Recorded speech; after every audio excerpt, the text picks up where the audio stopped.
ஏற்கனவே இது தொடர்பாக திமுகவில் பல்வேறு கருத்துகள் தற்போது அதிகமாக தெரிவிக்க தொடங்கியிருக்கிறார்கள். அதன் ஒரு பகுதியாக மிக முக்கியமான விமர்சனமாக பார்க்கப்பட்டது துணை முதலமைச்சர் உதயநிதி ஸ்டாலினுடைய விமர்சனம். நான் சனிக்கிழமை மட்டும் வெளியில் வருபவன் அல்ல, அனைத்து நாட்களும் மக்களை சந்தித்துக் கொண்டுதான் இருக்கின்றேன். வாரத்தில் 4-5 நாட்கள் மக்களை சந்திக்கின்றேன். ஞாயிற்றுக்கிழமை கூட வெளியில் வருகின்றேன். கிழமையெல்லாம் பார்க்க மாட்டேன் மக்களை சந்திப்பதற்கு என்றெல்லாம் மறைமுகமாக விஜய்க்கு பதிலடி கொடுத்து பேசியிருந்தார். இப்படி திமுகவினர் தற்போது விஜயினுடைய செயலுக்கும் பேச்சுக்கும் அதிரடியாக பதிலடி கொடுக்க தீவிரமாக பதிலடி கொடுக்க தொடங்கி இருக்கிறார்கள். அதன் தொடர்ச்சியாக தான் இந்த போஸ்டர் என்பது பார்க்கப்படுகிறது. விஜய் வரக்கூடிய பகுதியில் தற்போது இந்த போஸ்டர் ஒட்டப்பட்டிருப்பு என்பது இனி அடுத்த கட்டமாக விஜய் கரூர் செல்கிறார் என்றால் அங்கும் இது போன்ற போஸ்டர்கள் ஒட்டக்கூடிய வாய்ப்பும் அதிகமாக இருக்கிறது.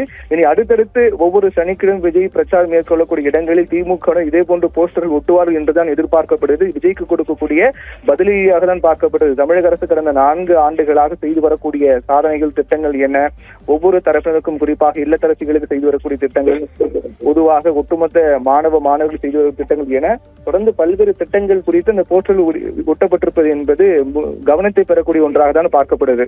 இப்படியாக தொடர்ந்து நாம் பார்த்து வரக்கூடிய சூழ்நிலையில் சரியாக இன்னும் சற்று நேரத்தில் விஜய் அந்த நாமக்கலுக்கு சென்று பிரச்சாரம் மேற்கொண்டிருக்கின்றார். திருச்சியிலிருந்து அவர் சாலை மார்க்கமாக விஜய் நாமக்கலை நோக்கி சென்று கொண்டிருக்கிற சூழ்நிலையில் மிக முக்கிய செய்தியாக தற்போது நாம் பார்க்கப்படக்கூடியது என்னவென்றால், சாலையில் ஏற்பட்ட விபத்து, அதாவது விஜய் வாகனம் இதற்கு முன்னால் ஒரு வாகனம், அதே போன்று விஜய் வாகனத்திற்கு பின்னால் 2 வாகனங்கள் அவரை பின்தொடர்ந்து வந்திருக்கின்றன. பொதுவாக விஜய் வாகனத்திற்கு பின்னால் பவுன்சர்கள் நிரம்பிய அந்த கார் 2-3 கார்கள் வந்து கொண்டிருக்கூடிய சூழ்நிலையில் திருச்சியிலிருந்து நாமக்கலை நோக்கி சென்று கொண்டிருக்கூடிய நிலையில் அந்த சாலை மார்க்கமாக விஜய் செல்லக்கூடிய அந்த காருக்கு பின்னால் வந்த பவுன்சர்கள் வந்த கார் முன்னே சென்ற கார் மீது மோதி விபத்துக்குள்ளாக இருக்கிறது.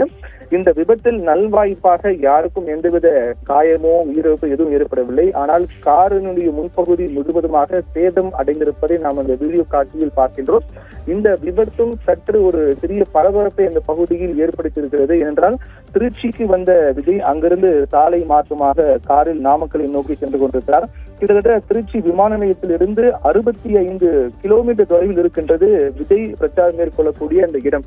அப்படி இந்த சாலை மார்க்கமாக சென்று கொண்டிருக்கும் போதுதான் திடீரென்று விஜய் வரக்கூடிய காருக்கு பின்னால் 4 வாகனங்கள் பவுன்சர்கள் நிரம்பிய காரும் விஜய்க்கு முன்னால் 2 கார்களும் சென்று கொண்டிருந்தன. அப்போது பொதுமக்கள் அங்கு அதிகம் கூடக்கூடிய நிலையில் அந்த சாலை என்பது மிகவும் குறுகலான சாலை என்று சொல்லப்படுகிறது. அந்த குறுகலான சாலையில் சற்று பொதுமக்கள் நிரம்பி இருக்கக்கூடிய நிலையில் அது அங்கு செல்லக்கூடிய நிலை என்பது சவாலாக தான் இருக்கின்றது.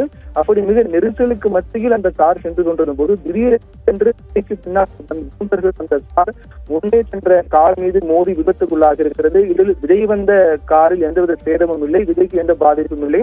விஜய் வந்த கார் இந்த விபத்திலிருந்து தப்பி இருக்கிறது. மற்ற இந்த பவுன்சர்கள் வந்த கார் தான் முன்னே சென்ற கார் மீது மோதி விபத்துக்குள்ளாக இருக்கிறது. அந்த விபத்தில் யாருக்கும் பெரிய அளவில் காயம் இல்லை என்றால் கார் மெதுவாக தான் சென்று கொண்டிருக்கிறது, மிக வேகமாக செல்லவில்லை. அதன் காரணமாக விபத்தில் எந்தவித காயம் ஏற்படவில்லை.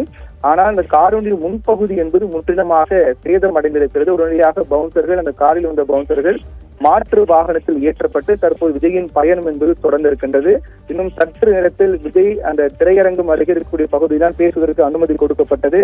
அங்கு சென்று அவர் விஜய் மக்களை சந்தித்து பேசப் போகின்றார். அவர் என்ன பேசப் போகின்றார், இன்றைய நாள் நாமக்கல் கரூரை பொறுத்தவரையில் அங்கு இருக்கக்கூடிய பிரதான பிரச்சனைகளை குறிப்பிட்டு பேசப் போகின்ற விஜய் மிக முக்கியமான சில விடயங்களை குறிப்பிட்டு பேசப் போகின்றார். அது என்னென்ன பேசப் போகின்றார் என்பதை நாம் பொறுத்திருந்து பார்க்க வேண்டும்.